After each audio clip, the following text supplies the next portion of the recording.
પીજીવીસીએલમાં ફરજ પર મૃત્યુ પામેલ કર્મચારીના પરિવારને કોર્ટના આદેશ બાદ પણ વળતર નહીં મળતા રજૂઆત। પીજીવીસીએલમાં ફરજ બજાવતા શેખભાઈનું ફરજ દરમિયાન મોત નીપજ્યું હતું, જેના વળતર માટે શેખ પરિવારે કોર્ટમાં દાવો કર્યો હતો અને ન્યાયમૂર્તિએ વળતર ચૂકવવા માટેનો આદેશ કર્યો હોવા છતાં પીજીવીસીએલે વળતર નહીં ચૂકવતા શેખ પરિવાર રિકવરી કરવા માટે પીજીવીસીએલની કચેરીએ પહોંચ્યો હતો।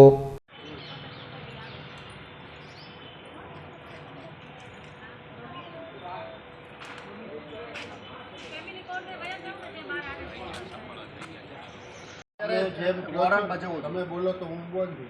હા બોલો। તમે જેમ કહો છો કે હું આજે ને આજે કરાવું નામ ને આ ગવર્મેન્ટ ઓફિસ, દરેક ઓફિસની સત્તા હોય। આજે તમારું 27 લાખનું પેમેન્ટ છે એ આપવાની સત્તા કચેરી નથી। મારી પાસે ચેક લખવાના પાવર્સ 5 લાખના જ મને કંપની આપેલા છે, એટલે તમારા કેસની રજૂઆત જે તે સમયે કરેલી છે, અત્યારે કરી છે અને અત્યારે એ સાંજ સુધીમાં કંઈક અમને ફૂલ રિઝલ્ટ આપશે। મીનવાઇલ હું રૂબરૂ જજ સાહેબ પાસે આવું છું કે સાહેબ અમારા સત્તાની લિમિટેશન હોય, અમે આમાં તરત ડિસિઝન લઈ લઈ શકીએ અને અમને 3 દિવસનો ટાઈમ આપો। સાહેબ એ 2021માં અમે જે રકમ મૂકેલી ને બધી એકની એક વાત એ તો બધી છે જ સ્ટેજ। હવે હું બોલું છું ને, તમે વસ્તુ બોલો છો ને, હવે હું જ્યારે બોલું 3 દિવસનો જે ટાઈમ છે એ આપો તમે, અમે એમાં આ રીતે કંઈક અને લેખિત એશ્યોરન્સ આપીએ। હવે મોઢાની વાત નથી કરતા, તમે અત્યાર સુધી મને કીધું બધાએ મોઢાની કીધી છે ને એમાં દેવામાં અમને શું પડે? તો આજે હું એમ કહું હાલો કોર્ટમાં બેલીફ સાહેબને કહું જમા કરી દેજો, હાલો પૈસા મારે, પણ એવી સત્તા નથી। આજે તમે મને એમ કહો ને કે મારે 5 લાખ ભરવા દઈ શકો તો કરાવો ને સાહેબ, શું અપ્રુવલ કરાવો।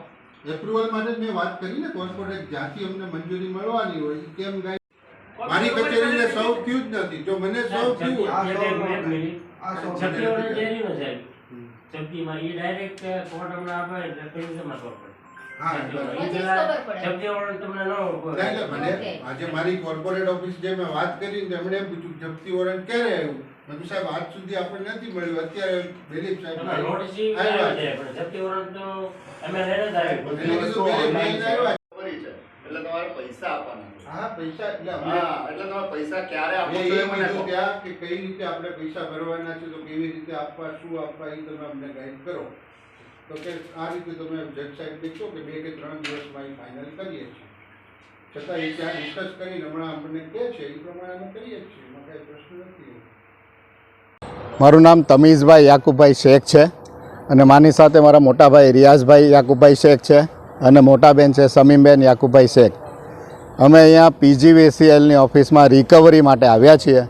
કોર્ટે રિકવરીનો વોરંટ કાઢ્યો છે અને મારા પપ્પા જે અહીંયા જોબ કરતા હતા અને એમને કોર્ટે ઓર્ડર આપેલો પેમેન્ટ રિકવરી કરવાનો, આ લોકો પૈસા આપતા નથી। 45 વર્ષ જૂનો કેસ છે। 1999માં કોર્ટનો ફેસલો આવેલો। 2021માં અમે એક્ઝિક્યુશન પિટિશન કરેલી। 2021થી 5 વર્ષ પછી કોર્ટે અહીંયા આ લોકોને રિકવરી માટેનો વોરંટ કાઢ્યો છે અને અમે વોરંટના પૈસા લેવા માટે આવ્યા છીએ, પણ આ લોકો ફરીથી મુદ્દતો આપીને ટાઈમ પસાર કરવાની વાતો કરે છે। કોર્ટ દ્વારા કેટલા રકમની તમને મંજૂરી આપવામાં આવી છે જપ્તીની? કોર્ટે અમારું જે ટોટલ અમાઉન્ટ થાય છે એ 35 લાખ રૂપિયાનું થાય છે। 35 લાખ રૂપિયાની જપ્તીની મંજૂરી આપવામાં આવી છે।